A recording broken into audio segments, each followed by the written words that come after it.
Let's get into it. I'm going to open up a terminal and Plotly in GitHub, and I'm going to talk about what I'm going to do. So we're going to basically go into a demo folder, and I'm going to download the repo. The general idea of this demo, I'm going to imagine that we're trying to add a new visualization to this open source graphing repo. It is one of the most popular ones in the world. You should contribute. You should use it. It's great, and they've done a lot for the world, and I'm really grateful for them and a lot of open source projects. As this downloads, I'm going to speed it up so we can move through it. You could obviously go, like most of us do, and look at the README and be like, I'll go see the code. And we'll just hold on as we load up.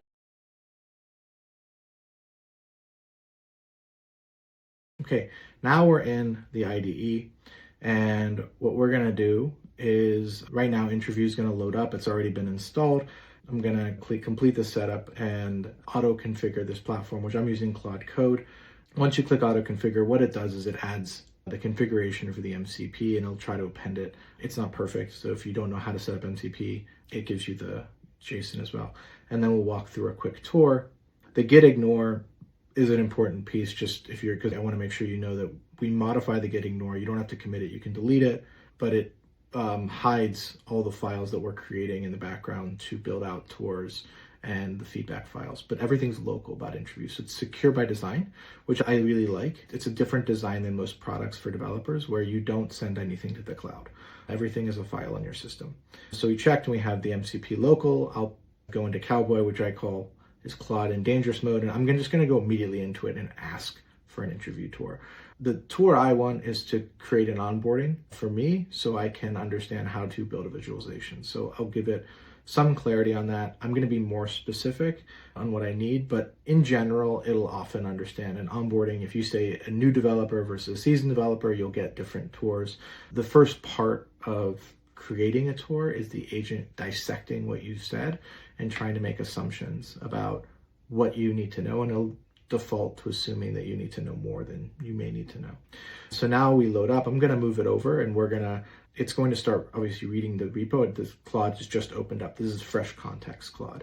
And there is no Claude MD in here, I don't think. So I think we're looking to see if this works from scratch, right? Obviously, it would be better if you had agent files, an actual direction for Claude to understand the code base and how to contribute and all these things.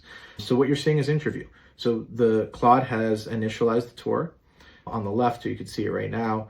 And it's basically, by initializing a tour, it's creating a workflow ID. The system is going to give it the beginnings of a configuration. The whole process is the agent beginning to build a tour in JSON and basically create a static config that you can reuse. On the right, you're seeing the JSON 5 example. There's a lot of scaffolding in there. There's a lot of examples. That's the value of Intraview. It scaffolds. There's validation on multiple. There's validation and direction. The backend is validating what they're doing, and obviously you're seeing what's being validated and processed on the front end. So the insights, the concepts, the success criteria, that's part of the first step. So we've gone into the plan.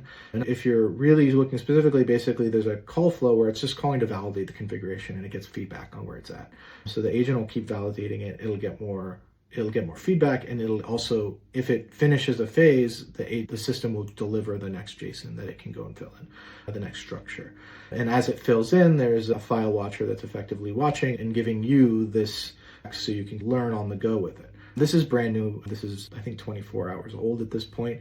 But basically, the idea is that it starts by showing you the high-level concepts and success criteria. And then as the tour builds, it shows you those being linked to steps in the tour. And as the steps are finished, the steps get checked. So you're seeing now a linked concept on the right.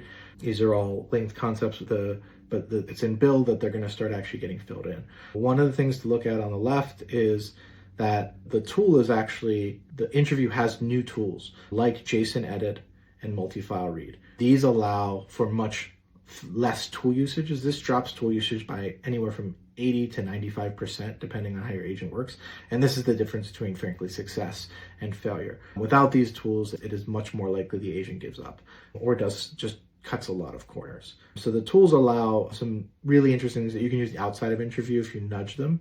These tools are accessible through the MCP once you install Intraview. So you can use them, will ideally use the multi-edit read in any context where it needs to read a bunch of files and pull a bunch of context at once. And it uses this to validate the line numbers it's pulling for the tour. It uses it to pull to make sure to read the right sections. So it's going to continue building this tour out, and we'll just watch it build.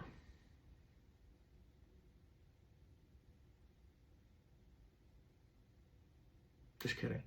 So I'll tell you a little bit more about what's happening behind the scenes. So as this builds out, right now you can see the agent working really hard. My assumption is that it's going to do a huge JSON update, and that it's thinking about that. So it's building out a big response with the JSON edit tool. There are limits, and one of the reasons, again, that we moved, because this is actually a new version from a MCP, completely pure MCP, to the file-based approach, was that the agent would crash itself, or because it would overload its context, you'd get that annoying context overflow, or it would just say, I've used too many tokens, and then it would just cut short of the tour, which is not good for anyone.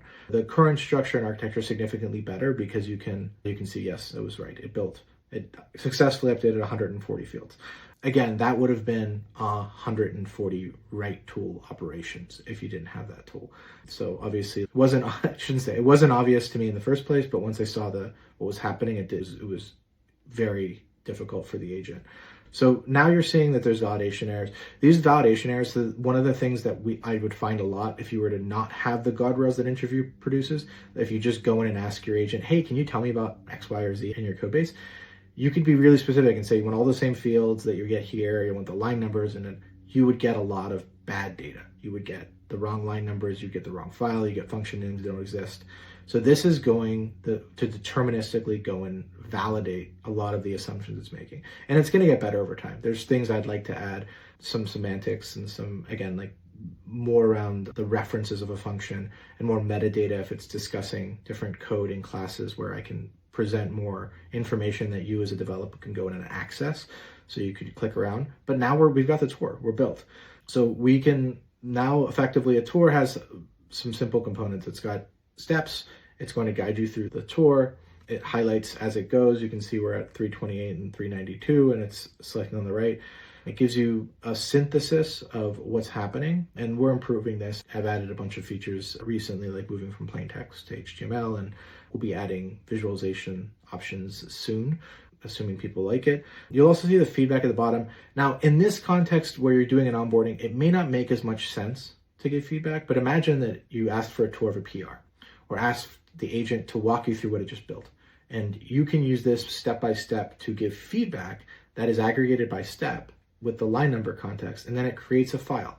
So as you're writing it, it creates a file. At the end, you effectively share that file back to the agent, and you iteratively build. And that's the loop that's really helpful for me. And I think it's really a strong loop, with or without Intraview, to basically do much less chat and much more thoughtful conversation with the agent.